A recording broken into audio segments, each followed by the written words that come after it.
Bonjour, très heureux de nous retrouver. Nous allons découvrir ensemble les textes du dimanche de la Pentecôte pour le 8 juin.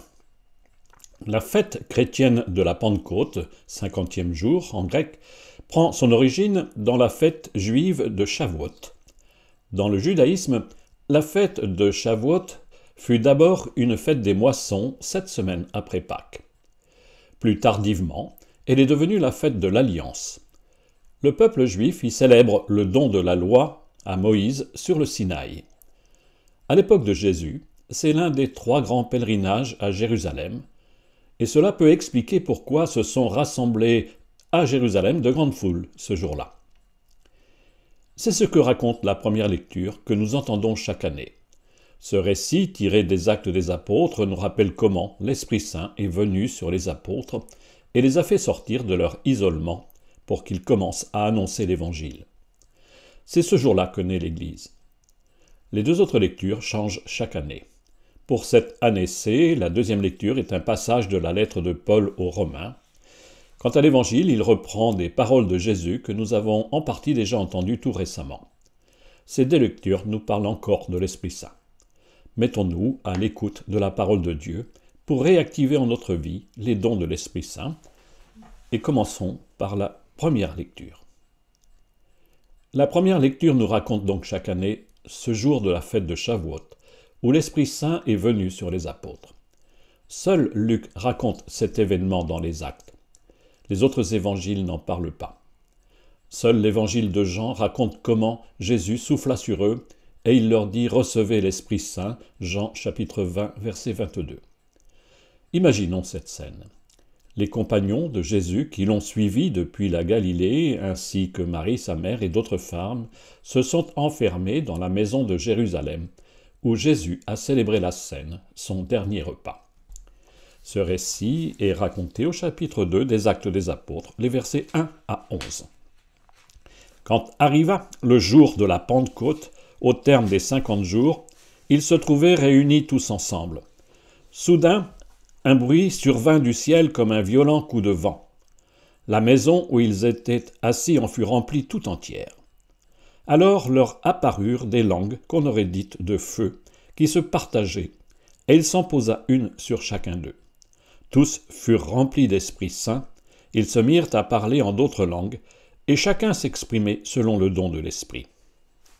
Or, il y avait, résidant à Jérusalem, des Juifs religieux venant de toutes les nations sous le ciel.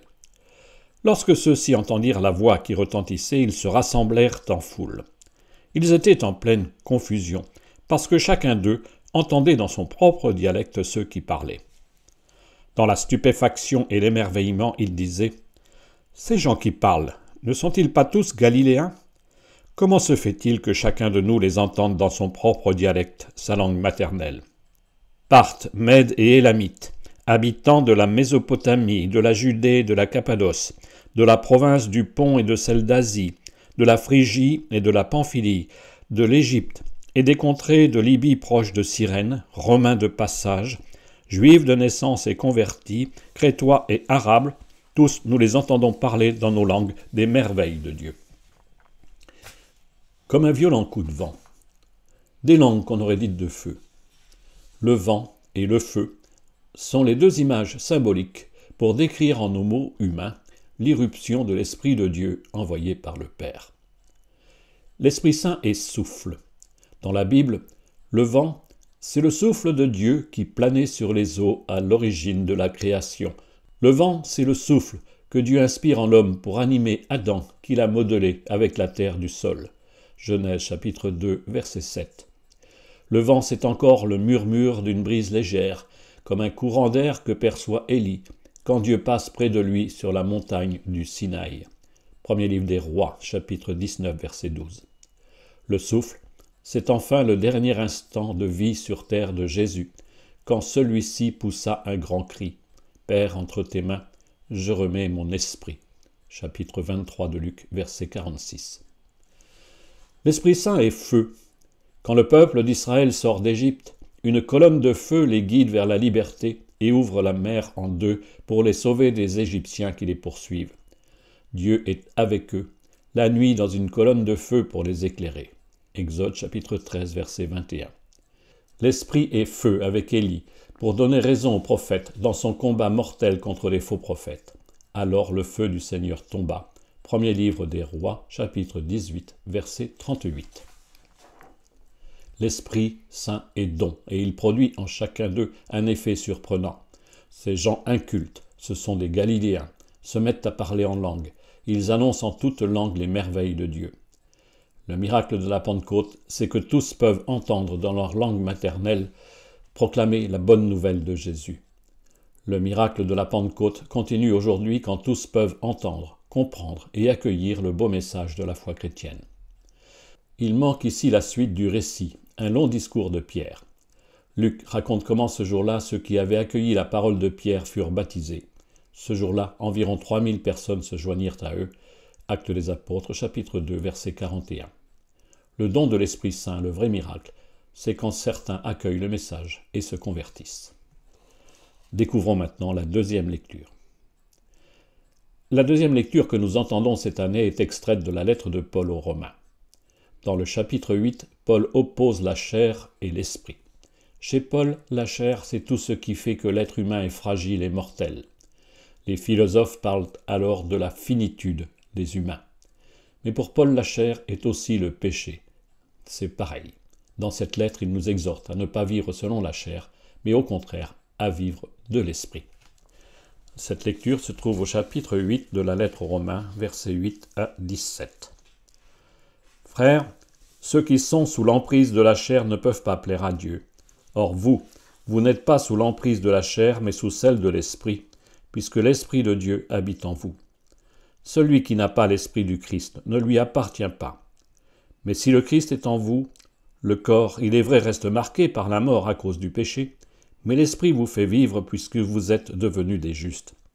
Et si l'Esprit de celui qui a ressuscité Jésus d'entre les morts habite en vous, celui qui a ressuscité Jésus, le Christ, d'entre les morts, donnera aussi la vie à vos corps mortels par son Esprit qui habite en vous. Ainsi donc, frères, nous avons une dette, mais elle n'est pas envers la chair pour devoir vivre selon la chair. Car si vous vivez selon la chair, vous allez mourir. Mais si par l'Esprit vous tuez les agissements de l'homme pécheur, vous vivrez. En effet, tous ceux qui se laissent conduire par l'Esprit de Dieu, ceux-là sont fils de Dieu. Vous n'avez pas reçu un esprit qui fait de vous des esclaves et vous ramène à la peur, mais vous avez reçu un esprit qui fait de vous des fils, et c'est en lui que nous crions « Abba », c'est-à-dire « Père ». C'est donc l'Esprit Saint lui-même qui atteste à notre esprit que nous sommes enfants de Dieu. Puisque nous sommes ses enfants, nous sommes aussi ses héritiers, héritiers de Dieu, héritiers avec le Christ, si du moins nous souffrons avec lui, pour être avec lui dans la gloire. Dans ce texte dense, Paul commence par rappeler que l'Esprit habite en nous. Nous sommes la demeure de l'Esprit Saint. Dans l'évangile de Jean, nous avions déjà médité cette vérité. Par l'Esprit Saint, le Père et le Fils viennent habiter en chaque baptisé.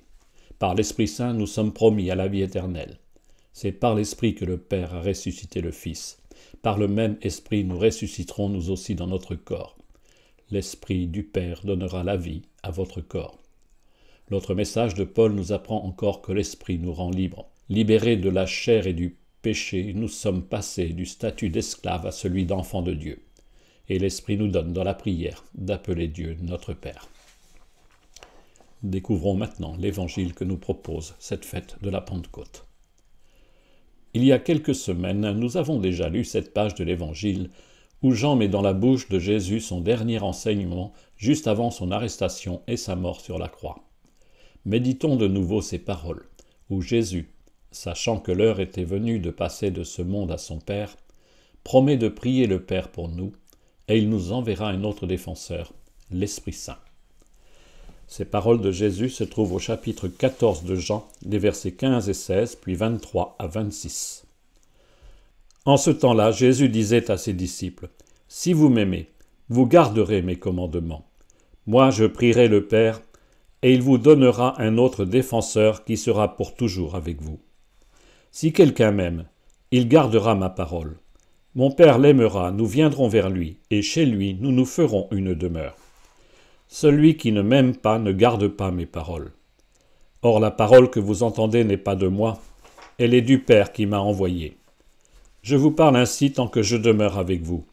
Mais le défenseur, l'Esprit Saint, que le Père enverra en mon nom, lui vous enseignera tout, et il vous fera souvenir de tout ce que je vous ai dit. Dans la profession de foi de l'Église catholique, le credo de Nicée-Constantinople, nous affirmons ceci. L'Esprit Saint procède du Père et du Fils. C'est bien ce que nous entendons dans cette page d'Évangile. C'est le Père qui est la source de l'Esprit Saint.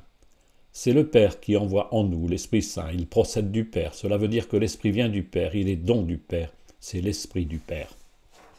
En même temps, ce don de l'Esprit Saint prend sa source dans la prière de Jésus. Nous avons encore découvert récemment comment le Fils prie le Père pour nous.